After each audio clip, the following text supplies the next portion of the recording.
I'm always a little bit nervous before I go on any stage.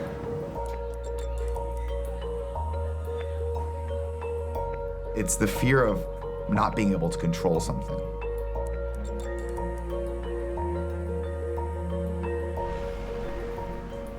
It's always in the back of your mind that you might bomb, but you can actually, every day, chip away at that fear. And the more you confront it, the less it affects you. Guys, the next comedian, very funny guy, open micer in San Francisco. Guys, give it up big for Nick Scarpino!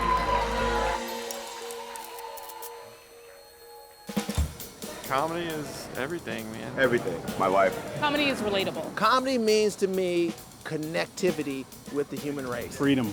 Comedy is crazy hard. Like in the ability to make someone laugh, they have to relate to it, but also be detached from the situation at the same time. It's definitely an art form. It's a never-ending pursuit to just make people giggle. It's the one thing that's a constant in my life. Comedy it's different things for different people. But I mean, honestly, what I think it's all about is it's about happiness. It's about joy. It's about doing something positive. Comedy is life. That's life right there. Yeah. We did read feminist fairy tales, though, growing up. We had one book called Sleeping Witty, which is exactly the same as Sleeping Beauty, but it's her personality that's charming. So when she falls asleep, no one wants to kiss her and she dies. Comedy is a necessity. You know, the old adage, laughter is the best medicine, I 100% believe. For me, it's been a tremendously challenging and incredibly positive and rewarding experience, just the year and a half that I've done it so far. Man, I had a weird thing happen to me the other day. I pulled my car over to get a cup of coffee, and a girl got into my back seat because she thought I was her Uber. Yeah, and she looked at me, and I looked at her, and neither of us knew who was supposed to be scared in that situation. And it turns out it still gets to be her. It does, yeah. Having everyone laugh because of something you said is a good feeling to have. It's very validating. Ladies and gentlemen, thank you so much for your time. Give it up for your host, Boris.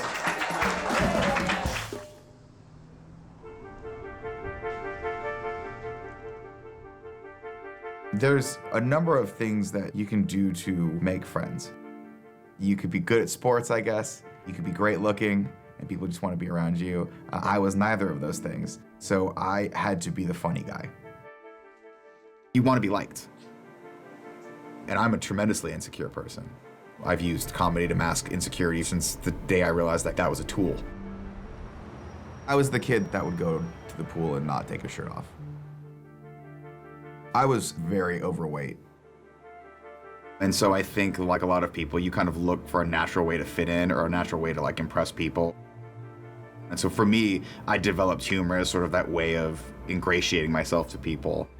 I could make people laugh, I could entertain people, and that might be one of the reasons that they'd want me around. You said there was a sponsor today, right? Yeah.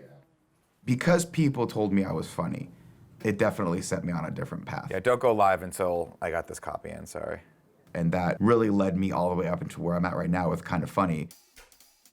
We make content based around entertainment and games. We make podcasts, funny videos. I do a morning show every day. All right, that's it for the review, ladies and gentlemen. Let's go into some tips. Kind of Funny is above and beyond any of the dreams we ever had for it when we used to sit around my kitchen table and talk about what we were going to do.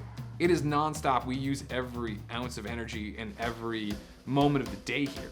It's a place for us to come every day and sort of like interpret the world around us for our audience. Is it me? It's not. It's the same hairline. This motherfucker's me. One of the biggest lessons that I had to learn was how to be a personality, how to be on camera.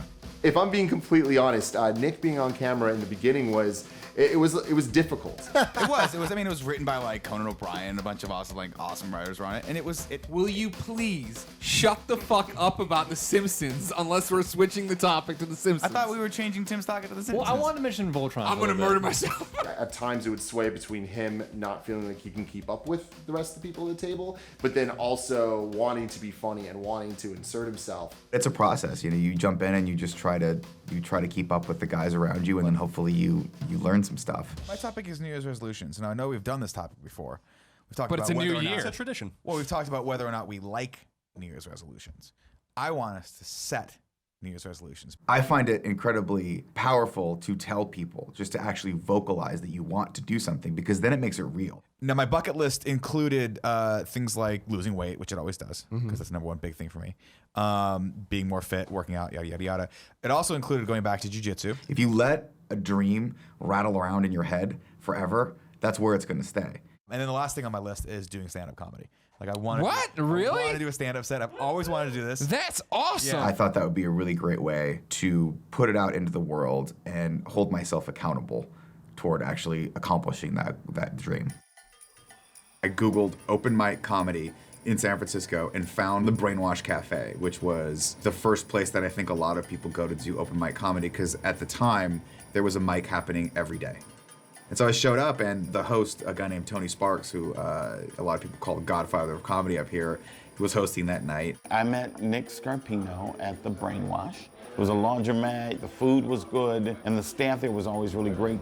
Nick came to do, I would imagine, I'm gonna guess, his first set there. He tells you when you sign up if it's your first time to start by your name. I didn't know why at the time, but when he went up, he said, listen, everyone. Your next comic is new to the room, so that means give him...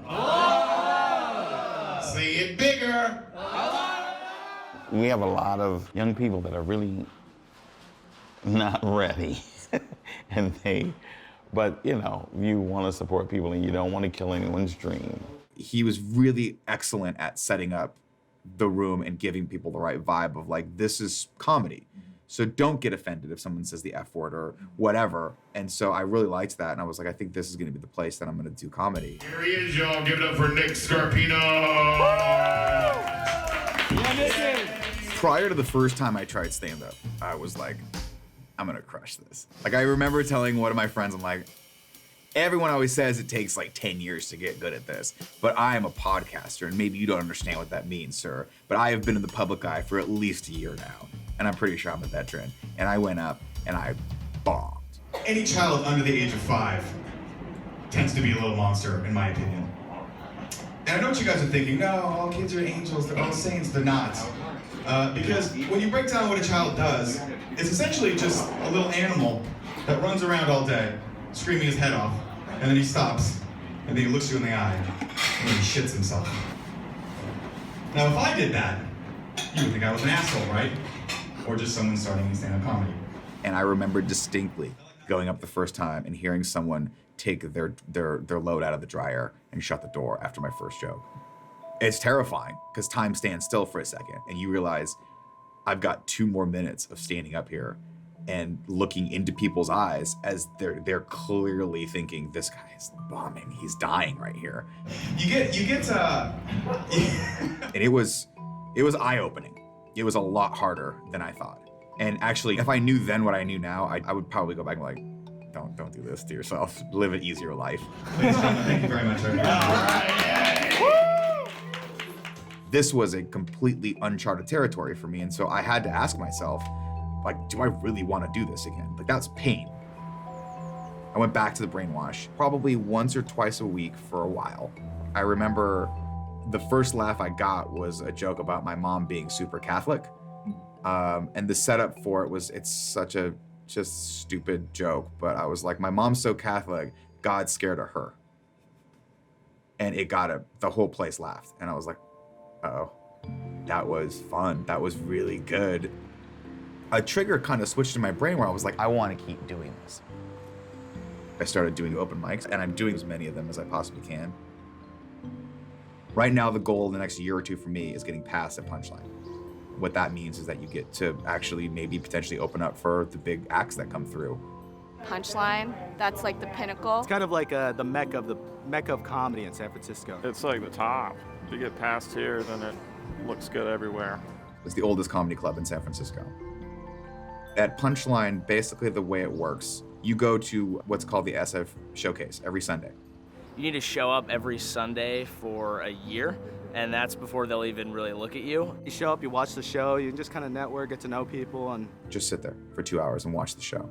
And maybe at some point, the person who's in charge of booking the show will pick you to go up for 5 minutes. When you are sitting there watching, learning what bombed, why it bombed, or why people did well, just seeing what people respond to, that's a lot, and it shows interest, and eventually we get to you. Do you want to be known as, oh, I saw that guy eat it on stage for 5 years? Or do you want to suddenly be seen and be like, oh, wow, that person came out of the blue. They're really good. I'm going to put them on my show. You just kind of got to put in your time. This is a pretty big time commitment, especially on a Sunday night for someone who has a job the next day to go to. So I'm almost at the end of that. If not, I think I've blown past the year mark going. Have not been picked yet, no. Once you do get picked, you better do well, because you might not get picked again for 6 months, I don't know, and you have to keep coming back. So every time you get an opportunity to go up, you got to deliver. Generally, I try to hit open mics 3 to 4 days a week, and I'll try to hit as many of them as possible each night. Tuesdays, for instance, I can hit 3 of them if I get out of here by 4:30. I know I can go do the mic at OMG at 5:30, Taupe at 7:30, and then Grain and Green at 8:45. How you guys feeling? How you doing, Paul? You good? And that's a great opportunity to go and work through material because you can see it 3 different times and tweak it a little bit on the road there, and then see 3 different audiences, so you can get that data from that of saying like, okay, I think this actor got last 2 out of 3 times, we're good to go, let's keep this in the set. Live in 3, 2. Well, it's Monday. I feel like you felt the same way as me on that one. Like, wow, the weekend came and went. It did. Of course, today I'm happy to be joined yet again by Rooster Teeth's Geoff Ramsey. He's my dear, dear friend. Rooster Teeth is a media company based out of Austin, Texas. They decided to start an entire gaming division of their company called Achievement Hunter, and Achievement Hunter is Geoff. Geoff is the head of that organization. Hey, what's up, everybody? It is Geoff from Achievement Hunter. Nick and I are friends. We like each other very much. When he told me he was trying stand-up, it's one of those things where hearing his approach to it was really refreshing. Nick is successful enough and kind of funny, is a big enough player in the entertainment market that Nick could take a lot of shortcuts with his stand-up career if he wanted to. And when he explained to me why he doesn't want to and how he wants to garner the respect of local comedians, and he wants to have that full experience of struggling and suffering and going to a place like the Punchline every Sunday for a year just to get a shot at 5 minutes, I thought it was just inspirational and kind of aspirational, honestly. I'm hoping to get Geoff to go up on stage and do comedy for the first time. That's another big goal of mine. It's a very beautiful and vulnerable thing to see. I'm gonna take you to a couple open mics tonight. We're gonna go over to OMG, which you haven't been to, which is the worst mic like I've ever experienced. And then after that, we're gonna go to Maggie McGeary's, which is a phenomenal mic, especially for first timers. So we'll make sure we get to both early so we can get at least my name on the list. Yeah, let's definitely get your name on the list. Yeah, so we're gonna 100% get my name on the list. Let's do that. If I can remember how to spell your last name, you might be on the list too. He's just one of those guys that I really feel would get a lot out of being on stage. Let me ask you a question. Yeah. What is the ideal length for your first stand-up? Like, what do you want to hit? I assume like 5 minutes? I think where you want to be is you probably want to have a good 5 minutes of material, and you want to have that to the point where you feel comfortable just going on stage saying it, and then if you want to jump in and out of it or do any little crowd work or whatever. Tonight you get 4 minutes, but if you buy a drink to help support the establishment, you get an extra 2 minutes. This is my favorite thing. Oh, not there's an old Boston. Hey, buddy. Oh, he got it. He just can't get grip. That's how I feel sometimes. Just worn to the bone. The hardest thing for me over the last year was really just getting comfortable in my own skin on stage. Because I'm still not to a place where I can have fun when I'm bombing. That still feels like someone's just gutting me. It's a hubris thing. Yeah, it's totally hubris. 5 minutes is longer than you think it is, I bet. 5 minutes is an eternity when you're not getting laughs. Like, just, you get off. Don't outstay your welcome, you know? Having never written jokes in this capacity for stand-up before, it's new territory for me. And stand-up comedy, it's like reinventing the wheel every night. New crowd, they don't know anything about you, and you gotta be good in that moment. I've done videos with you guys where it takes like an hour to set up, and then you gotta get the energy back up, and then you do it, and you have a good time, and then you put it out to the audience a month later, and you see their response.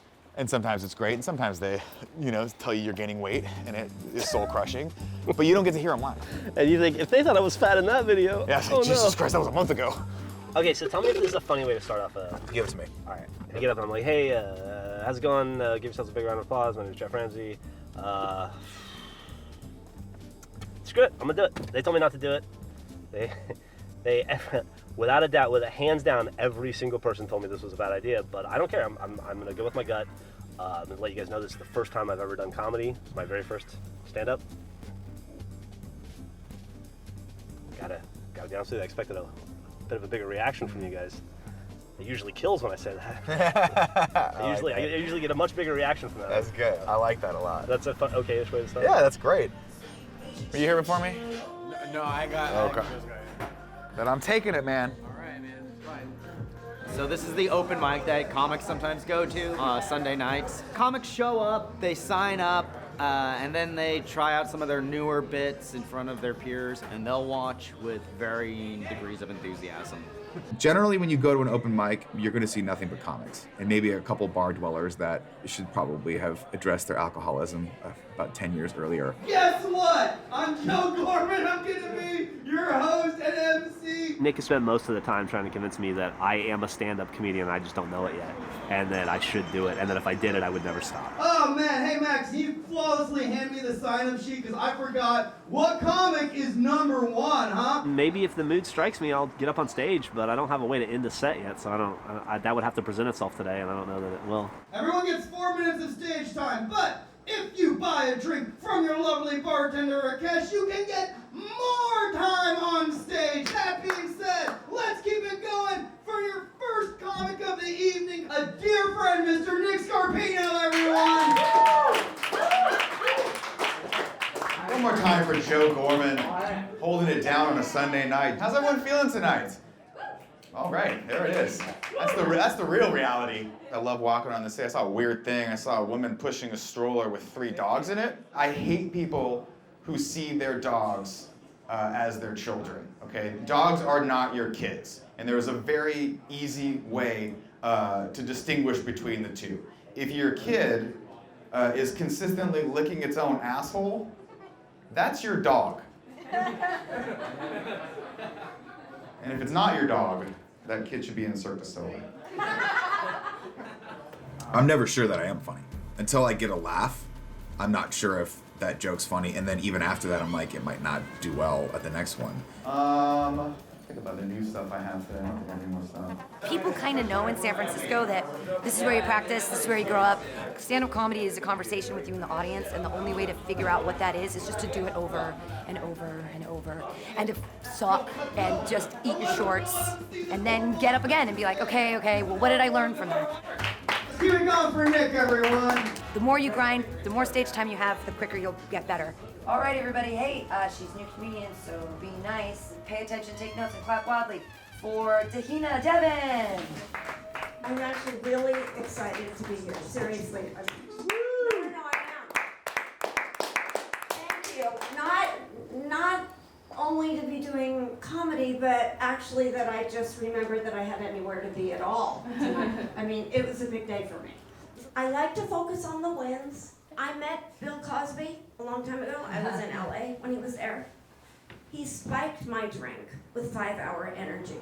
It's sad, but it's okay. I don't have a problem with aging. I am so old that all my wigs are losing their hair. And that's all I got. That went too fast. I thought it'd be over sooner. Everybody, Bettina Davis. Do people have comments? Anyone? I don't always have to start. I like your Bill Cosby joke, and I think you can push that further. You can keep going with that because the expectation, of course, is going to be he did something horrible to you, and he didn't. He gave you more. Because he didn't want to drug me. Yeah. Yeah, so like how do I... I saw a really encouraging and supportive microcosm of a community. It's cool. It's a really cool environment. The comedy scene here in San Francisco is the best breeding ground for comedy. In places like LA or New York, if you're starting off there, the chances of you getting run out is much higher. Oh, I see. I think this was a great place to develop your act, develop who you are as a person on stage, and then you take that to somewhere like New York or LA from there. Pay attention, everybody, and get ready for Nick Scarpino. The San Francisco comedy scene is small, which is good because you can meet a lot of people pretty quickly. There's a lot of open mics to be such a small scene, so there's a lot of opportunity for stage time. I have a lot of great friends on the internet, and one of my favorite things to do is watch them get really emboldened and impassioned about things that are happening in everyday life. Like for instance, like the big thing that happened a few months ago, like 6 months ago, is net neutrality, right? And all my friends are on the internet and they're like, you know, we've got to fight this with everything we've got. And I literally have one of my friends who said, and this is a direct quote, "I will fight this with every fiber of my being." You guys want to call him right now and see how the fight's going? I'll give him a call late at night, and that kind of goes a little like this. "Hey man, it's Nick. Just checking in, seeing how the fight's going. That net neutrality fight. You're probably not answering your phone because you're busy with the fight." Yeah, he doesn't like that very much, but I get a kick out of it. There's like a competitive level of collaboration, and it's the most positive, beautiful thing. It'll make you better. There's the point where like you're not answering the phone, and you could actually just go back to the fiber line just with the same amount of disdain. I definitely don't like to surround myself with people who will just kind of tell me what I want to hear. I mean, I'd love that, but I know in the back of my brain that's not the way to move forward in life. Like, the problem it's is so like, obvious, but maybe you could be like, he's not picking up the phone because he's using every Google fiber in his being a masturbate. I don't know, something. My only issue is like I've already introduced net neutrality, which might make people go, wait, do I have to know what net neutrality is for the joke right now? I need people around me that I can bounce ideas off of. There are some universal truths in the world, and then there are some things that are subjective. And the subjective part of life is where the conversation happens. But if you're only ever having a conversation with yourself or with someone who is exactly like you, you're not really giving yourself the potential for growth. I don't know. I gotta work that one out. Okay, well, I'm gonna, instead of being here, I'm gonna be other places now. Okay, see you later. Okay, humans, listen. As always, everybody gets 4 minutes. People, please support the people on stage because your time is coming up and you aren't that great either, all right? Tony is a lot of people's mentor. He's a guy that a lot of people look up to because when you're just starting out, he's the guide. He's the one that literally takes you through the process of, you're gonna go up on stage, you're gonna do this, I'm gonna give you a light, and you're gonna come off. And he's been doing that for years. Well, I started doing this when I was 16, and I wrote for 2 years before I ever did it. It was straight ahead jokes, basically. You know, like set up punch, you know, one-liners. But I would always do a really weird character to open and to grab the audience. And then I would move into just jokes. And I'm 16, so I'm in actual like clubs with people, like clubs with adults and stuff. I contacted every place that was a club. I mean, I even contacted Optimus Club, Kiwanis Club, anything that said club, I contacted them. I even did strip clubs. So I was really trying to make a living out there. I ended up getting my own room, and then people heard about me, and I had a room every night of the week as a host. And I realized that I couldn't do an act every night, the same act, because I was getting a lot of repeat customers. So I just started making stuff up on the fly. All you guys know one another? All you guys know one another? That is great. That is great to go. And this is Boys Night Out right here? Is that what it is? You can answer me. I'm gonna fuck with you anyway. Because you looking all scared and shit, like I'm gonna pull a gun on you later. You know? And you're a big guy too, so you know you came around and just say, let's take it. I got some Twinkies in my pocket, motherfucker. Twinkies in my pocket. I didn't realize what I was doing. It was years and years had gone by before I realized what I was doing. But this was my new voice, my new style. And once you understand your voice, it's time for you to really start moving forward. Stand-up comedy is the only context in which a man's ever told me that he loves how wonderfully dry I am. Felt good. This is what I've noticed. I've noticed that anywhere from 6 to 8 years, people really grow. You can cut to the chase and make that better in a short time. There's a comic, a buddy of mine, her name is Carla Clay. Carla would tape herself every show. And this was VHS back then, and would watch herself over and over, and she only had 8 minutes worth of material. Let me tell you something, that was the tightest, sharpest, most polished 8 minutes ever. I'm from California, right? I'm born and raised here in San Francisco. I think I'm gonna move to Spain. Because there's some bullshit going on here in California I don't appreciate. All these laws aren't passing. You know, like we can't drive with our cell phones in our hands anymore. And I was good at that shit. And he passed a law not too long ago where you can't smoke in your car if you have kids. So I told my 2-year-old, I said, look, you got to go. Yo, you can't ride with me no more, damn it. Get your ass on the bus. Shit is free for you anyway. Yo, I ain't going to jail for you no more, damn it. That was one of the hardest things to learn, was you have to go back and listen to yourself and watch yourself, and you have to critique yourself. And just being able to press play on the video was like anxiety inducing. Told me to move this thing out of the way, just in case someone confuses it for my dick. Thank you. She was like, oh, he said a dick joke right off the bat. Where's he going with that one? Like, I understand now what an opener is and why it's important to come out strong with the very first joke to get the audience on your side. Not only that, my performance has changed in that if you go back and watch me earlier, I'm pacing nervously back and forth. I'm not making eye contact with the audience. I'm making zero effort to actually engage the audience on a personal level. That level of stage presence is something that you don't think about until you watch yourself back and go, oh, no wonder I'm making people nervous. This joke's not going to go over very well. Get to it. We'll see. Tell them the fucking joke. It's just the fact that My comedy's very much changed since that first set.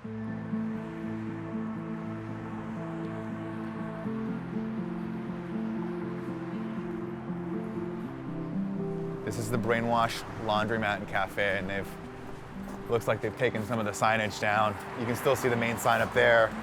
It's unfortunately, it's closed down in the recent months. I think the city just changed too much.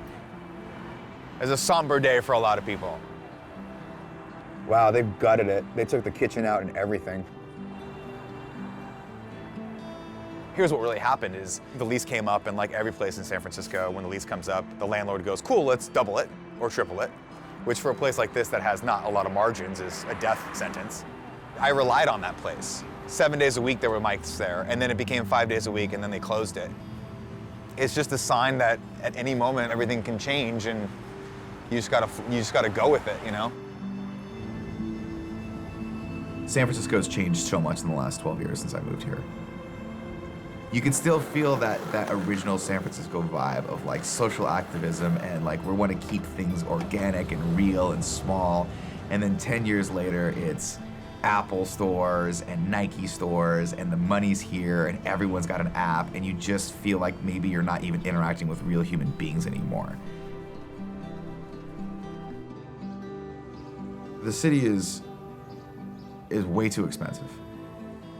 The disparity between the super rich and the people who have nothing is shocking.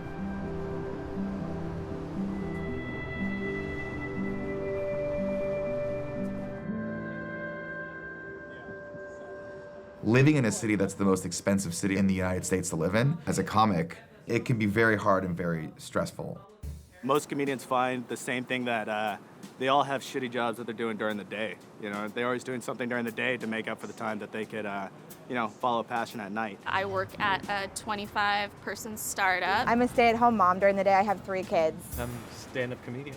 I'm a security guard. I actually have a day job. I don't want to talk about that. And now I work in IT in San Francisco, and I am a stand-up comic or something, yeah. I work in IT. That's cool, right? Usually I wear glasses so that people believe me when I say that. The general way I've seen it work is you go from being an open mic comedian to trying to work your way through a club system like a Punchline or Cobb's, and that could take 3 to 4 years. Once you do that, you can become either an unpaid regular or a paid regular. But when I say paid regular, like I'm assuming you're getting paid maybe $25 a set. And so you do the math on that, even at 10 sets a week, you're probably not making enough to live in San Francisco. I would be really flattered if people thought I could afford a basement in San Francisco. To get from Sacramento to San Francisco, today it took about an hour and a half. And it's been 3 hours sometimes. We usually carpool down here from the North Bay area. I just finally got a house locked down here. I was living in my car for like 18 months. I got kids to feed. Yeah. 8 of them. I forgot the Brady Bunch, holy shit. I look at what a lot of the comics that are starting out right now, where they're at, and I respect them so much. And when I see people who are living in their car or in a hotel, I feel like a phony, and I feel like they're doing it for real. whereas I'm just kind of putting a toe into their world. Got off of the rave. For all of the city's faults, its greatest weakness, I think, is also its biggest strength, is that we are all kind of cramped together. So when you want to go out and see people and experience the city, you literally just have to open your door and walk outside. You've got every type of caricature you could possibly want to paint packed into this one little place, and it is the best inspiration for comedy. You can't even believe it. Sir, would you say your dog is your son, or is like a child to you? I would. It's not. I saw a woman with like 3 little Shih Tzus, just like wheeling them around, and what are the baby carriers called? Carriages? I'm tired of this. We have to stop this. If your child keeps licking its own asshole, is constantly licking its own asshole, that's your dog. So that's the only way you can tell, but that's basically how I like to figure that one out. When I started doing comedy, I wanted to do it right. I wanted to start from open mics and start writing my own material and just seeing how it would work. There's value in the grind, and that's really what it is. Woo, thank you. I wanted to expose Geoff to as much of this as possible with the not so subtle ulterior motive of getting his ass on stage. He said he wasn't ready the first time he came out. And I don't want to be that guy that throws people into the deep end, but I also do want to be that guy that throws people in the deep end, because you have to have a thing to work toward. Seriously, how much do you hate San Francisco at this point? How can I hate it? I practically live here. You've been back like 4 times in a month. This is like my 6th trip, and it's May. I invited Geoff back because I wanted to try and get him back up on stage, and it worked. How you feeling? I feel okay. Yeah? Yeah, Are I you feel ready all right. for this? I mean, I guess. Yeah? I wanted him to have the real experience first. And the real experience is you take him to the worst mic I could think of, just bad as in there might not be anyone there. Or he might have 2 or 3 people that are watching him and just kind of nodding when they should be laughing. My dick's so hard I make the metal detector go off. That's reality. I think that gives you sort of like a jumping off point of like, okay, this is as bad as it can get. What's happening? How you doing, buddy? Good. This is my friend Geoff. Hey, Geoff, good to meet you, Geoff. Nice to meet you. This is gonna be his first ever open mic. Tonight? Yeah. Oh, okay. This is it. That's the rumor. We finally talked him into it. It took me 3 weeks to talk him into it. He flew out here from Austin, Texas to come. This will be my first and my last night doing stand-up.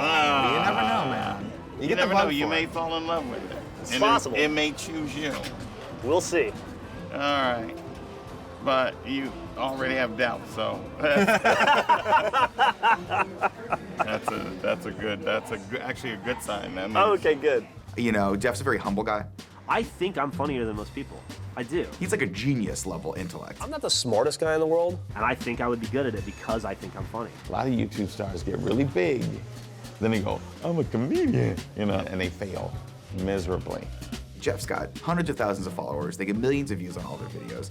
That is great, and it's great for their audience, but it's not intimate. It's not that personal connection you can have with 20 or 30 or 100 people that are sitting there waiting for you to say the thing that's gonna evoke that emotion in them. But you just have to be full of yourself, you know?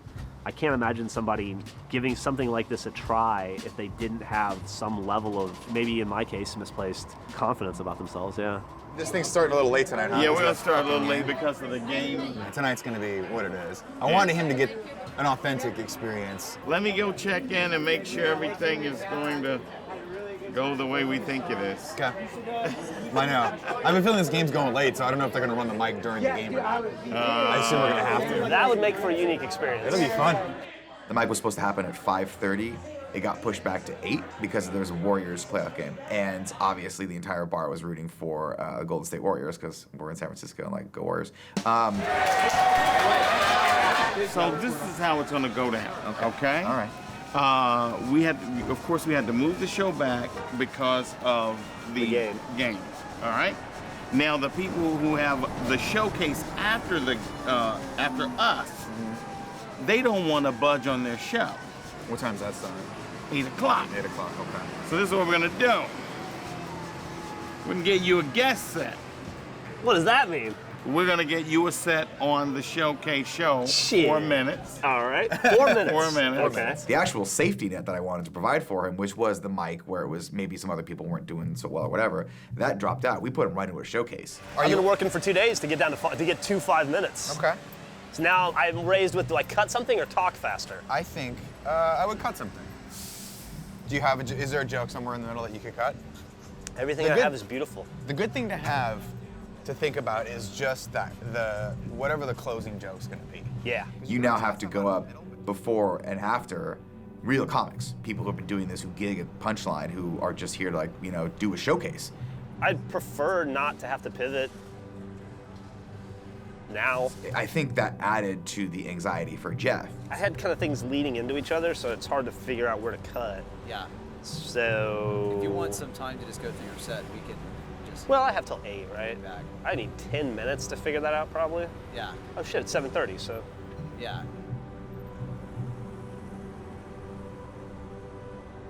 Let me see how fast I can... Yeah, I'm gonna do that. Let me see how fast I can do this. Yeah.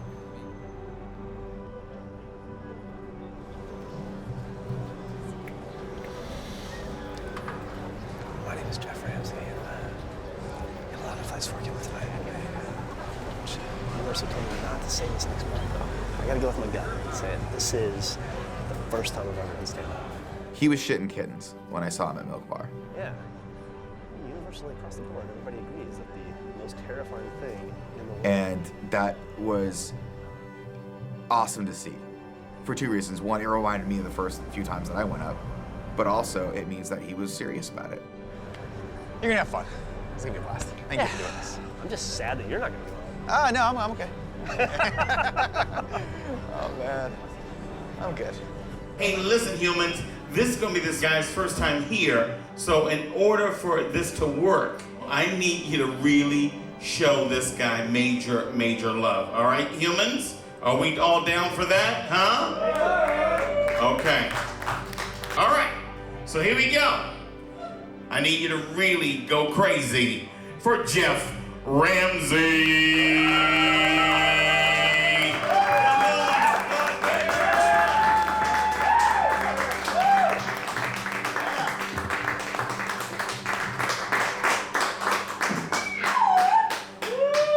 All right, how about that? I got a fucking hype man somehow already.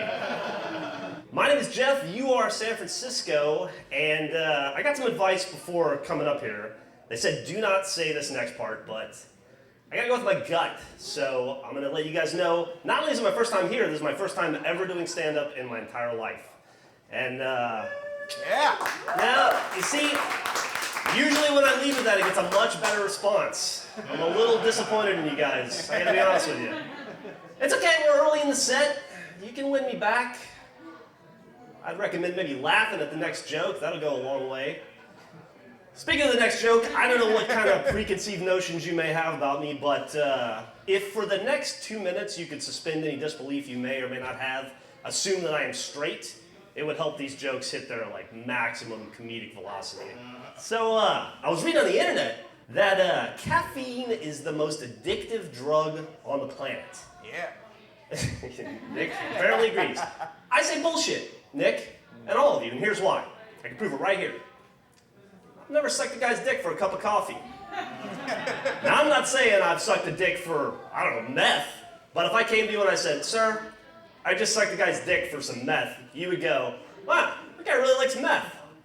But if I went to you and I said, I just sucked a guy's dick for an espresso, you would go, wow, that guy really likes sucking dick. I knew he wouldn't crumble. I knew it wasn't going to be, you know, a traumatizing experience for him. You were an audience, I was Geoff, and we're done. All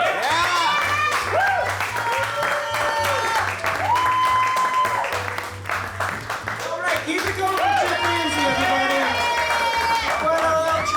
I heard one laugh early on, and I don't remember what it was, but that laugh felt like dynamite, and then I didn't care anymore. I was so in my head just trying to remember everything that I wasn't, like I was kind of oblivious to what was going on around me. I knew he'd walk off that stage and go, that was cool.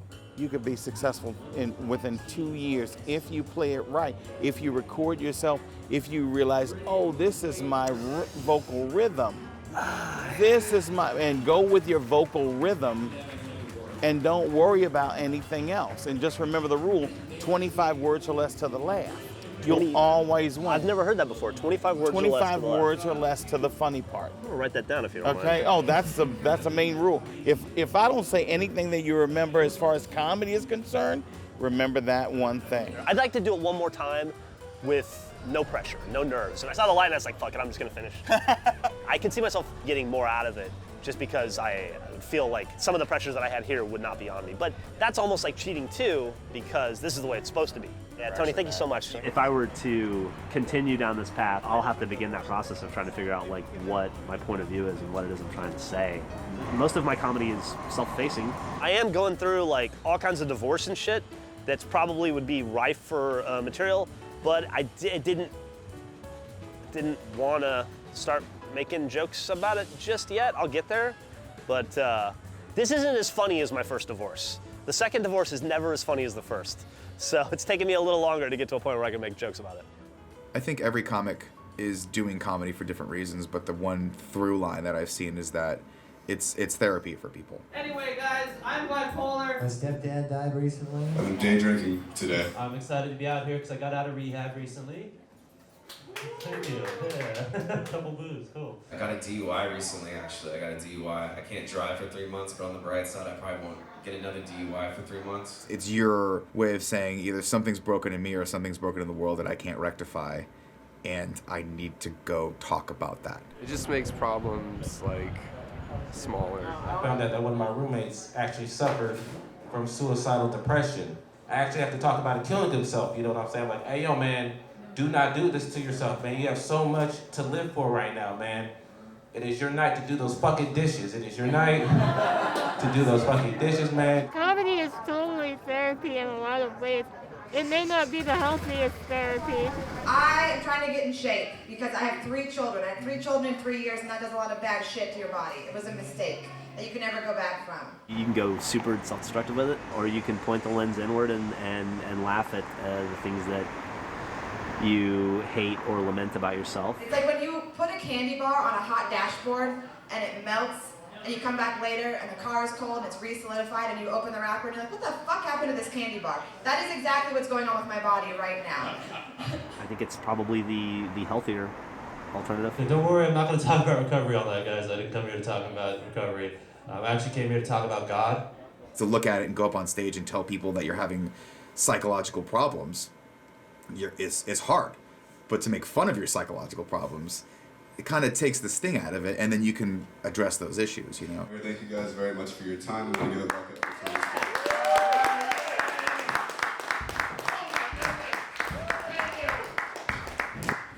Oh, Mark has a brand new album coming out called Fuck Punchline, Let's Talk. That was beautiful, Mark. You need to work on making the shit funny. All right. I spend my nights fighting crime. Mm-hmm. And by fighting crime, I mean failing at open mics. Yeah. Or trying to learn how to do jujitsu. The feeling you get walking to a club and then walking into jiu-jitsu is exactly the same. It's like, what's it gonna be tonight?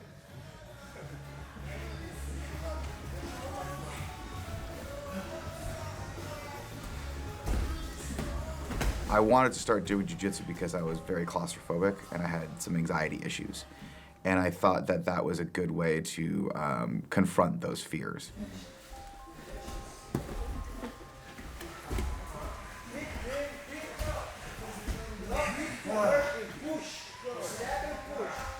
Jiu-jitsu is one of those things where you can't fake it. You go in, and if you haven't put the time in, there are dire consequences for you. And that's just the way it goes. And I think I really like situations like that. There are numerous things you can do where you just spend 6 months and someone will give you a reward for that. With jiu-jitsu, I could spend 6 years doing it and not get good enough to actually get, a belt promotion because I'm not putting the time into it, right? If you put the time and the effort in, you will get rewarded. If you don't, you get your ass kicked. And with comedy, you gotta put the time in. And I think I like that, and I think I like that about jiu-jitsu as well. There are odd similarities between the two, and it's weird that I chose to do those things right at the same time.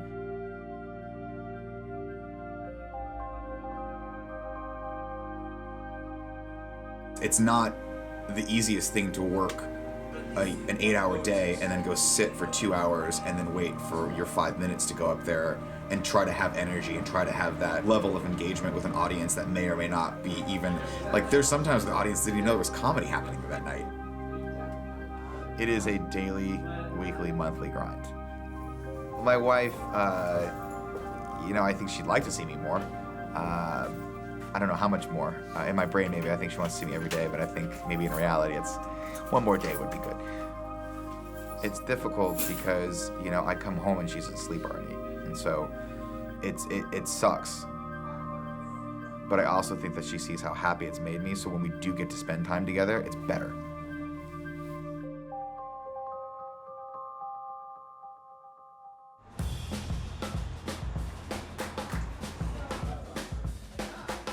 Good to see you. Good How you to been? see you, brother. Yeah? All right. Tonight we're starting here at OMG. Shake off the rust, get up, work through some material. Yeah, Tony doesn't need to shake the rust off. Tony's rust free. I don't He's know. good. He's nerves of steel. I don't know. He's not like the rest of us who have to do our same sad, tired jokes over and over again in the hopes that someone picks us. Well, the difference between you and me is that I don't give a fuck. That is If fair. they don't like me, fuck them. Yeah, I'm here to do the set that I would do, assuming that I'm going to get up at Punchline, which is what I've done for the last year, basically. There's not a lot of comics here tonight, so we'll see how it goes. Are you ready for this jelly?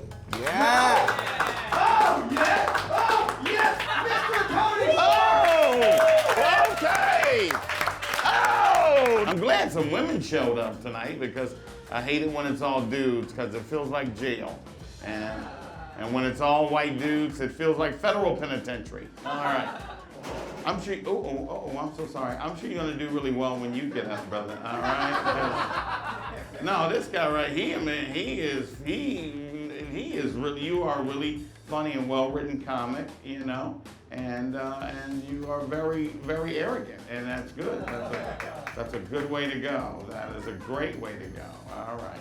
My favorite thing about this mic so far is that there's a gentleman in the back having a conversation, and I'm more interested in what he has to say than what I have to say right now, so you know it's an OMG night. I say that to my wife every once in a while. I'll get all high and mighty, and I'll say, "Babe, you know what women hate?" And she'll be like, "No, what do women hate?" And guys, I don't know if you know this or not, but when your wife answers your question with the same question, she does not want the answer to that question.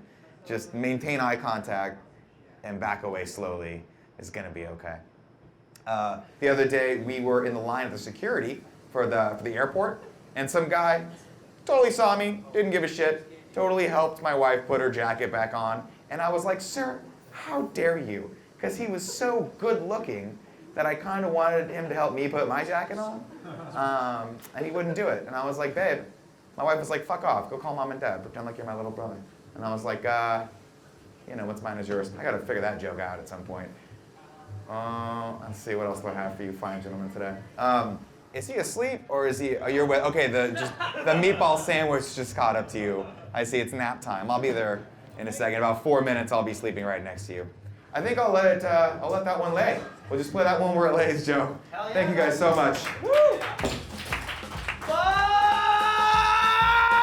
Yeah, Nick Scarpino! That's painful.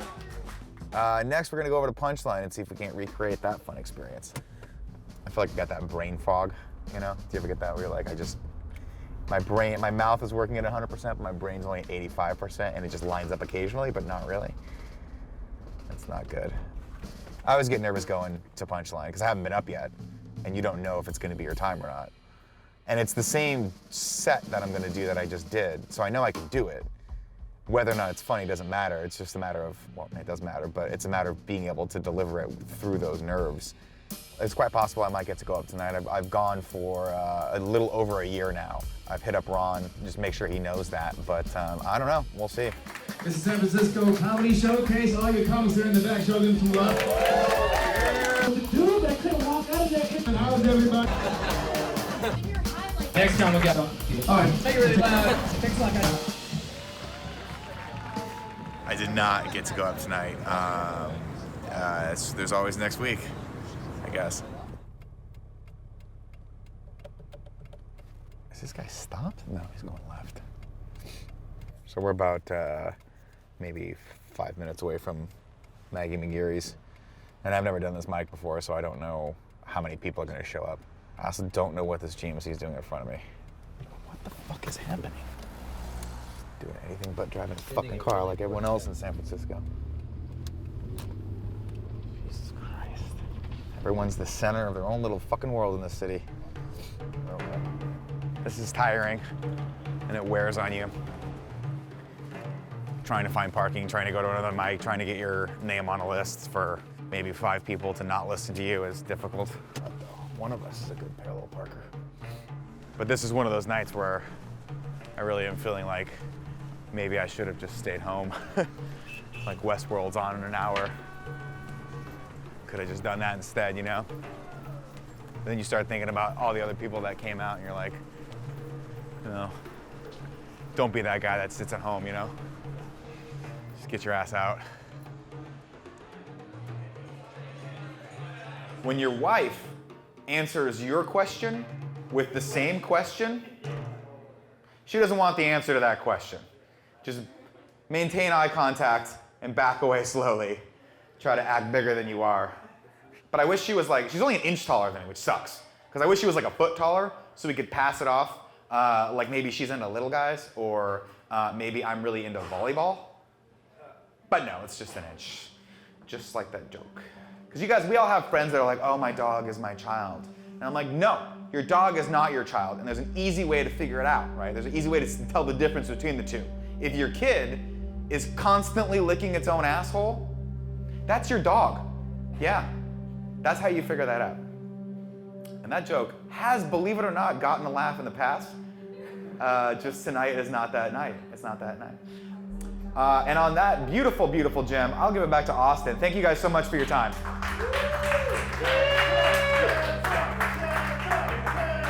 Thanks, Beth. Appreciate it. One more time for Nick Scarpino, you guys. Make it loud.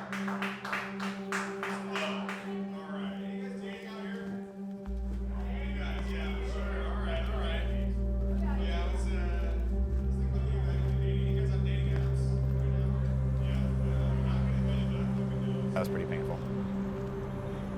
I did the worst thing you could possibly do. Call attention to the fact that you're not getting a laugh. Tonight's just not fun. I mean, it gets repetitive. And you ask, like, tonight, I'm like, why did I go out tonight? This was useless. I should have just stayed at home and written. But I think you just have to keep doing it. I think, I don't know.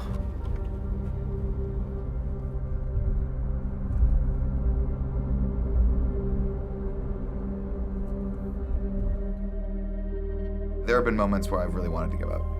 Like, I could be doing anything else, right? I mean, I have a company where I can go and make videos and get that gratification. I could put out that creative energy. I can make whatever the hell I want with my company. I don't need this in my life.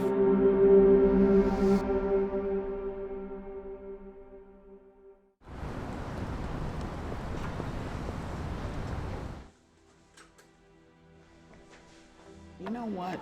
If anyone says that they don't bomb, they're a liar. Johnny Carson, he used to always say that out of 10 sets, you're gonna bomb 2. Hey, beautiful, how are you? All right, let's go inside and see what's happening. Everybody thinks I'm gonna be so funny, I'm gonna be famous. No, you're not. And chances are you're gonna quit.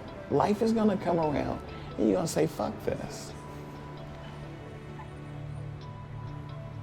You do question how much you love something when you're not being rewarded for it. The happy moments are very few and far between. But if Maggie McGarry's anything like Grant and Green, it's in that same neighborhood. Yeah, it's exactly right next door. Then it's people that don't really give a fuck. Yeah. But the beauty of it is, dude, is that you learn from every audience that you do. Sometimes you can't be completely married to your act. Sometimes it's about engaging that audience. It's about connecting and pulling them in. You know how growing up, there were some kids that wanted attention and it didn't matter how they got that attention. I think I was that kid, yeah. All right then. So this is the time to utilize those skills. Okay. And to pull these fuckers in and then hit them with the jokes. Because once you grab them, once you get their attention, pretty much you've already sold. You know, working off the cuff is not for everyone. And it takes a while to become really comfortable on stage and not worry about whether they like you or not. You gotta start taking chances. You gotta just start fucking writing a lot of shit and just going up there and throwing it against the fucking wall like cooking spaghetti, baby. Do you understand what I'm saying? Yeah, I do. Nick has a lot more to offer, I think, than he is offering currently. I actually didn't see real Italian racism until I went back to the old country, New Jersey. Yeah, that's where I saw a lot of it. I had a conversation with my grandmother there that really set me straight. At the time, I was dating a Puerto Rican girl, and I told my grandmother that, and she was like, "Oh, Nikki, you can't date a Puerto Rican girl." I was like, "Grandma, why not?" She was like, "Oh, Nikki, they'll stab you in the back." I was like, "That is some racist shit, Grandma, that you just said. Like, what if I was dating like a Jewish girl?" She was like, "Oh, Nikki, the Jews, they'll steal your money." And I'm like, we're just working our way down all the racial stereotypes, right? So I had to ask. I was like, "Grandma, I mean, I got to hear what comes out of her mouth. What if I was dating a black girl?" And she was like, "Oh, Nikki, the blacks, they're cool." That conversation actually didn't happen. I just wanted to see how nervous you guys got. I actually never got to have that conversation with my grandmother because she died before I was born. She was stabbed in the back by a Puerto Rican. Ladies and gentlemen, let me get back to Tony Sparks. That was fucking beautiful. There you go. Wow, what a great way to end on a racist bit. That was fantastic. I love how much shit we talk about Canada as a country. And Canada, if you start putting it down on paper, is better than our country in pretty much every single way, right? They have better healthcare, better education, fewer sick people. In fact, the only thing they really don't have that we seem to have in abundance is confidence. Like seriously, think about the last 30 years. We lost the last 3 major fights that we got into. And we started those fights, right? Like all of our friends were like, "Do not get into a fight with Afghanistan. You cannot win a fight with Afghanistan." And we were like, not with that attitude. The truth of the matter is, if you're gonna be a star, you're gonna make yourself a star. Punchline's not gonna do it. It's like they're gonna use you if you are bringing people. There's 2 types of shows that you can really get to. One is a show that you produce yourself, and the other is a show that is produced through a club like Punchline. Up until a certain point, I've always thought there has to be a system, right? And you figure out what the system is, and you play by the rules, and you're rewarded for that. But that's not necessarily the case. Being able to be a regular at Punchline is a huge goal of mine, but it doesn't necessarily mean that that should be the only goal. You know, a lot of people that I respect do that, but they also put their own shows on. But also, you know, if I could get 1 or 2 people to want to continue to do this, to have the passion for it that I do, I'll consider myself, you know, a success in that. Originally it was gonna be Geoff, and then I thought maybe what if I got more of my friends who are internet personalities to do it. You guys are awesome. Yeah, thanks for coming out to San Francisco for us. We really appreciate it. No problem, yeah. James and Elyse Willems from Funhouse are 2 people that I thought would really enjoy doing stand-up. Are you guys nervous at all? I'm here for you. If I bomb up there, that's whatever. We're both gonna have a blast. I'm already sweating. Elyse is a huge fan of comedy. She's not a tremendously overconfident person, but she should be because she's very, very talented. Both of you guys have such good stage presence. Your ability to engage with an audience live is something very special. You guys should do this. Like, you should do this. I think it's going to be a very positive experience. I appreciate this very much. I probably would have kept putting it off for however long it took, but I guess, if nothing else, at the end of tonight, the Band-Aid will have been You will have off, done it. and I will have done it, so that's a good feeling. My fingers crossed hope is that you guys go home and start thinking about this and keep writing a little bit and then go, I got to do it one more time. Yeah, am I gonna get a fix for it? It's really I mean, annoying. maybe. I don't know. He told me that would happen, and I said absolutely not. And then after I did it, I woke up the next day writing jokes. Like, oh, I gotta get out of bed to write. God damn it. You know, these are people who I respect. I wanted them to go out and have fun and get a taste for it. And I wanted it to be memorable, and I wanted them to have that because it's not always gonna be like that.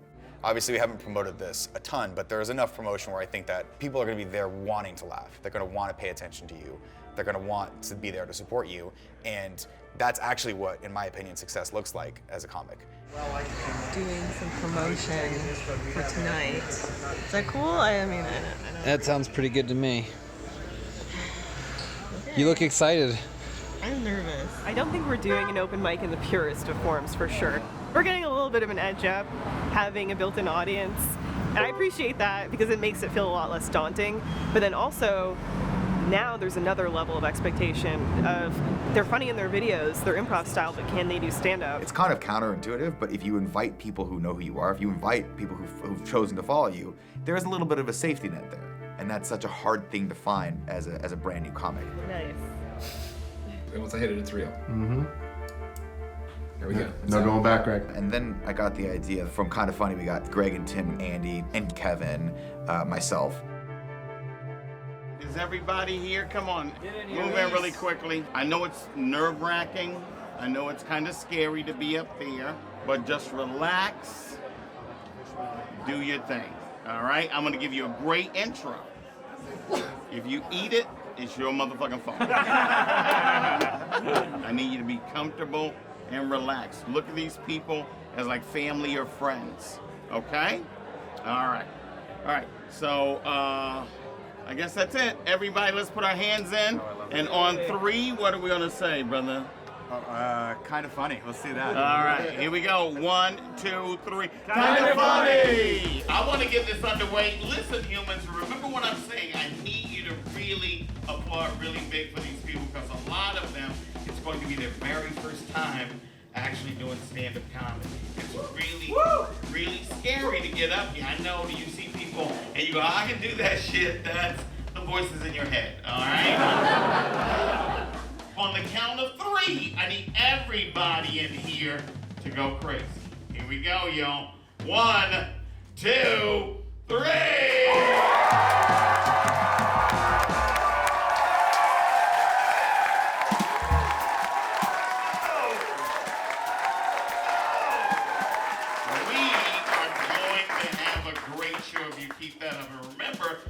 Applauding is racist. I knew that all the people that I hang out with, all the guys I work with, I knew that they would enjoy it. How are you, San Francisco?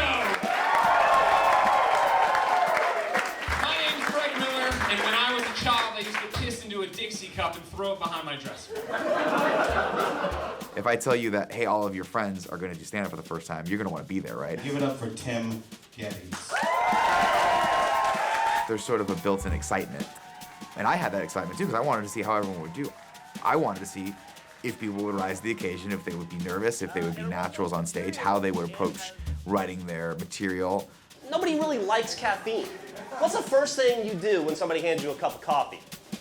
You try to make it taste less like coffee, right? What is that? You put fucking hazelnut and like agave nectar in it. You try to make it less like the thing that it is. Drugs are perfect the way God made them. Right? If you're at a party and somebody goes up to you and he says, hey, I got some black tar heroin, you want to tie one off? If you're into it and you go, yeah, shoot me up, they don't respond with, cool, man, how do you take it? These are all jokes that I've written in the last 10 years. You guys hear about Robin Williams? He went from being Bicentennial Man to the man on the Bicentennial dollar coin, Dwight Eisenhower. This wasn't about the suicide. Yeah, because this joke is from 2013 when he played Eisenhower in that movie, The Butler. It was super fun for me to put them through the ringer. Give it up for James Willems.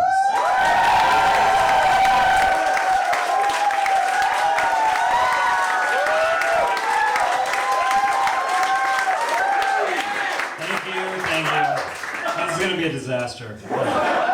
James was worried about bombing, but I think James was more excited to just do it as a sink or swim. Doesn't, who cares what happens, let's just do it. I don't really like to talk about sex that much, but I will give you a little insight into my relationship with Elyse.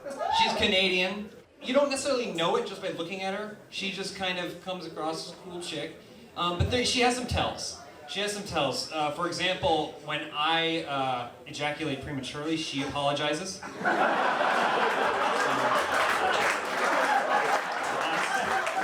That's one of those things. Yeah, person that I was looking forward to most to see what would happen was Elyse. For me, standing up there alone, it's just very vulnerable. I just kind of hope that I can get up there and get through it and not feel like I did terribly. There is that human nature fear of going up in front of a group of strangers and putting yourself out there, especially with comedy, which is tough. And coupling that with the fact that you may just meet crickets is really nerve-wracking. Whatever the outcome, if it's bad, I hope it doesn't make me even more critical of myself when it comes to comedy. Yeah. Because I think I'm already pretty hard on myself as it is. This next comic, she's really, really beautiful and funny. Everybody give it up for Elyse Willems.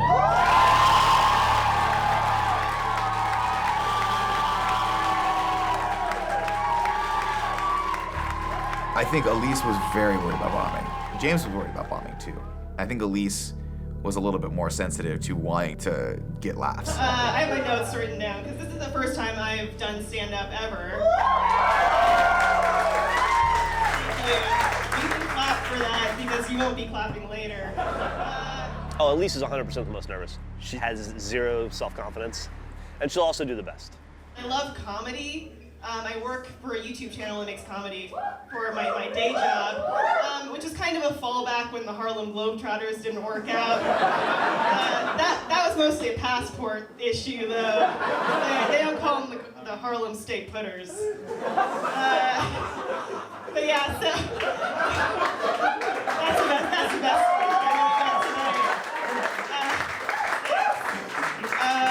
Yes, I do work on YouTube, which is kind of a human cesspool. You're familiar with it, I can tell, a lot of you. Yeah, a woman online, you're gonna face some harassment. I had this guy that he started sending me flaccid dick pics. And I went to the cops and they told me I was gonna need harder evidence.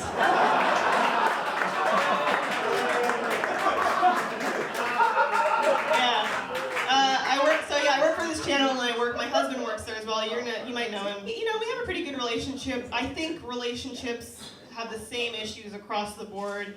The same issues they had 100 years ago, 500 years ago. Heck, even cave people had the same, relationship issues we had now. Back then, though, it was, the cave woman stayed home and she was a gatherer. The caveman was a hunter.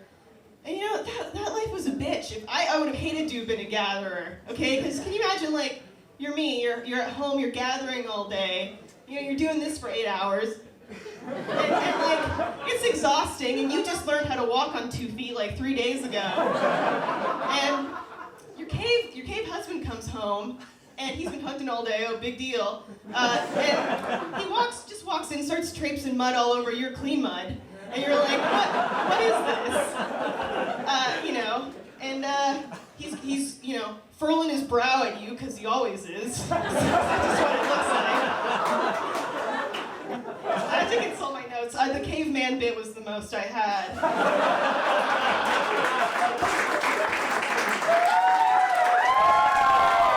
Thank you so much. Thank you for coming.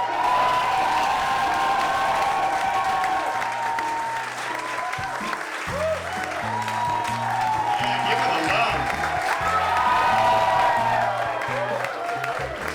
It's really hard for me to think of myself in an elevated way or to think of myself as a funny person, but coming off stage it felt really, really good. Whoever said that women aren't funny is stupid motherfuckers, fuck them. Because she was fucking hilarious. Don't you agree? I have problems with myself. I never feel funny, I never feel creative, and that's just my problems. But doing that up there and the thrill of it, I came off the stage and I thought if we did something like this again, I would sign up to do it. I've wanted to do it for a really long time. But yeah, getting up and doing it, man, that feels really good. This was amazing. This was a wonderful experience. It was my goal to get at least one person out of this group to want to do this again, and I think a lot of people want to do it again, and so that makes me happy. The deck was stacked in our favor here, so the way that Nick does it, where he's grassroots, making it happen, and he might be walking into a lion's den, he has no idea, that blows my mind. If he hadn't pushed, he didn't have anyone pushing him, and I think that's a big difference. He just decided to do it, and the idea of mustering that inside of yourself and then just jumping off the edge, it's wild. Dude, good seeing you, man. We're going home. I'm conflicted about coming into comedy from the angle that I came. If Nick wanted to, he could bring a contingent of that audience with him pretty much everywhere he goes. I admire people who don't have the platform that I have, who still go out there every day and chase down that dream. All right, let me just take it like this. 20% of what you do as a comic is your act. The next step, 80% of what you're going to do is constantly selling yourself. It's really tough to make it out here. And show business is very unforgiving. But you get on stage and you talk. I wouldn't keep doing this. I wouldn't keep putting myself through it if I didn't like it. Part of the fact that it is a struggle is what makes it worth it. The reward is unbelievable. If you love it and have a passion for it, you know, you're gonna do it regardless. When it hits, it's beautiful freedom.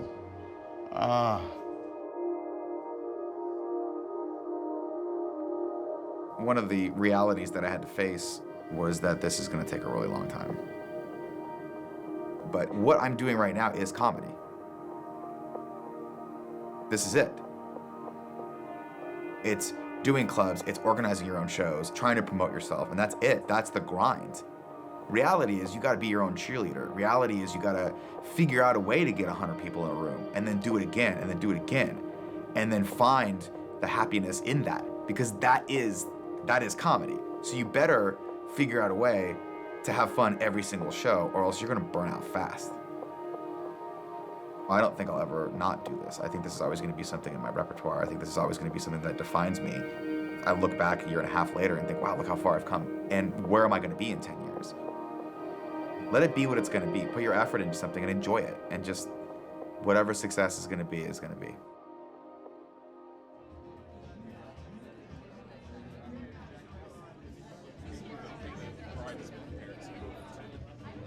I'm warming them up, guys. Don't worry. This is how we do it. I'm telling the new guys how you really knock it out of the park. Right now I have DACA, which is covered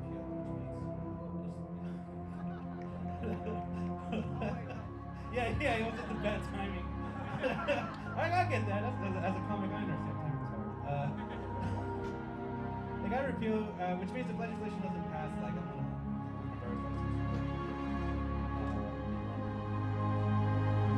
moved out here to the Bay when I was 3. With my family, it wasn't like an ambitious ass thing. I love you. Are you serious? Yeah. Right on. You're up next. See, there- 5 minutes. Do you want 1 or 2 minute light? When we first moved out here, we moved to Fillmore, which when I was a kid there, keep it slow. Black neighborhood. I'm next. Hi, Nick Scarpino. Nick Scarpino? Yeah. My fucking knees are jelly right now. This is my All right, next comic guy coming to the stage. He's so funny. You guys are in for a treat. Make it really loud. Nick Scarpino.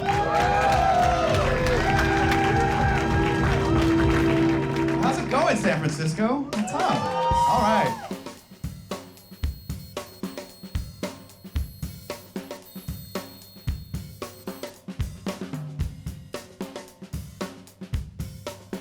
Have you guys seen these free scooters they have all around these cities? These fucking things. Are you kidding me? Like 1 second they were like not there, and they just popped up like tech herpes all of a sudden. I hate these things, man. The city actually outlawed these things because they keep winding up in the bay. So like the downside is they keep winding up in the bay. The upside is they're really fun to throw into the bay.